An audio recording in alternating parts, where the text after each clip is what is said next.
আমরা দেখলাম এটা বেশ ইফেক্টিভ আমার মনে হলো, কারণ এই যে RUTDP বা রেজিলিয়েন্ট আরবান অ্যান্ড টেরিটোরিয়াল যে প্রজেক্ট, এই ডেভেলপমেন্ট প্রজেক্ট, এই প্রজেক্টের মূল কাজ কিন্তু যেই এলাকা এই যে রেজিলিয়েন্ট এবং আরবান দুইটা বলেছে, যেই এলাকার জন্য যেইটুকু প্রযোজ্য হবে সেই অনুযায়ী প্রকল্প গ্রহণ করে তাকে সঠিকভাবে বাস্তবায়ন করা। এখানে আমাদের পৌরসভার সাবেক কাউন্সিলর আমাদের মহিষার যেটা বললেন যে আসলে দীর্ঘদিন ধরে কিন্তু মানুষ পৌর নাগরিকগণ তাদের প্রাথমিক সেবা পাচ্ছে না। হ্যাঁ, বিশেষ করে আজকে এখানে দায়িত্ব নেওয়ার পরে প্রায় 2 বছর ধরে মানে বড় ধরনের কোনো টেন্ডারের কার্যক্রম আমরা হাতে নিতে পারি। তো তার কারণে কিন্তু মানুষের যে স্বাভাবিক নাগরিক সুবিধাগুলো এটা অনেকাংশেই আমরা দিতে ব্যর্থ হয়েছি, বা চাইলেও দিতে পারিনি ফান্ড সংকট বা নানাবিধ জটিলতার কারণে।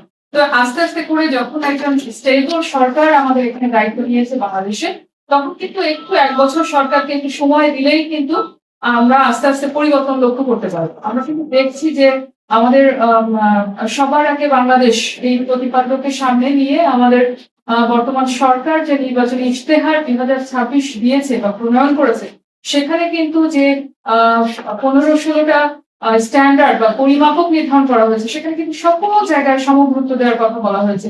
কৃষি, শিক্ষা, স্থানীয় সরকার, অর্থনৈতিক, আপনার সংস্কৃতি, সকল পরিমণ্ডলেই কিন্তু এই সুযোগগুলো দেওয়ার কথা বলা হয়েছে। আমাদের সরকারের কিছু সিগনেচার প্রকল্পের কথা আমরা শুনেছি। সরকারের সিগনেচার প্রকল্পের মধ্যে অন্যতম আমাদের খাল খনন, বৃক্ষরোপণ, ফ্যামিলি কার্ড, কৃষক কার্ড, নারী উন্নয়ন কল্যাণ কেন্দ্র, এবং আপনারা দেখবেন খেয়াল করে যে ফ্যামিলি কার্ডের স্বত্বাধিকারী কিন্তু নারীকে নির্বাচন করা হয়েছে, পুরুষকে নয়। হ্যাঁ, এবং এই কাজগুলো কিন্তু পাইলটিং প্রকার আকারে রয়েছে, পর্যায়ক্রমে আমাদের জেলাতেও এগুলো বাস্তবায়িত হবে। তো আমরা আমাদের ক্ষেত্রে যেটা করেছি সেটি হচ্ছে যে সুপরিকল্পিত পয় নিষ্কাশন ব্যবস্থার কথা আমরা বলেছি, এই কারণে যে আমাদের বিভিন্ন বাসা বাড়ির থেকে যে আমাদের ব্যবহৃত পানি যেটা আসে, এইটা যদি আমরা ম্যানেজ করতে না পারি, সবটাই আমাদের হলো নদীতে দিয়ে পড়ছে, কোথাও জলবদ্ধতা তৈরি করছে, ড্রেনের যে স্লোপ সেটা ঠিক নেই, সব কারণে যেটা আমাদের পরিবেশ দূষণ করছে। আমরা এটাকে বলছি একটা ওয়েল ম্যানেজমেন্টের মধ্যে নিয়ে আসা। এবং আমরা এই সাথে যেটা আপনারা জানেন যে কসাইখানা আমাদের যেটা রয়েছে সেটা অনেক দূরে রয়েছে, এবং বাজার ভিত্তিক একটা কসাইখানা থাকা দরকার। এবং আমাদের শুধু পশু জবাই নয়, এর সাথে আমরা মুরগিরও একটা বড় বাজার রয়েছে, এবং মুরগির যে বর্জ্য সেটাও আমাদের পরিবেশকে দূষণ করছে।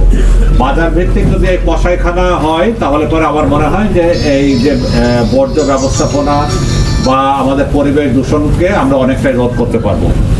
আমরা সামগ্রিক বর্জ্য ব্যবস্থাপনার কথা বলেছি। সামগ্রিক বর্জ্য ব্যবস্থাপনা বলতে আমরা বলেছি যে আমাদের বাজার ভিত্তিক কিছু বর্জ্য হয় যেটা পচনশীল, আমাদের হাসপাতালের বর্জ্য হয় যেটা মেডিকেল বর্জ্য, আমাদের বাড়িতে কিছু বর্জ্য হয় যেটার সাথে আমরা মিলিয়ে ফেলি, গুলিয়ে ফেলি। পচনশীল বর্জ্যের সাথে ওখানে প্লাস্টিকও থাকে, যে কারণে টোটালটা নিয়ে এসে আমরা এটা কাজ করতে পারি না। ওই যে গার্বেজ স্টেশনে ফেললেও ওই জায়গাটার থেকে যে আমরা রিসাইক্লিং করে অন্য ব্যবস্থাপনায় যাব এবং হলো আমরা সেটাকে কাজে লাগাবো, সেই জায়গাটায় আমরা যাইতে পারি না। তো সেই কারণে আমরা বলেছি যে সামগ্রিকভাবে বর্জ্যকে আলাদা করে তার ব্যবস্থাপনাটা করা। এরপর আসছে সদর হাসপাতাল, যেটা গেট হতে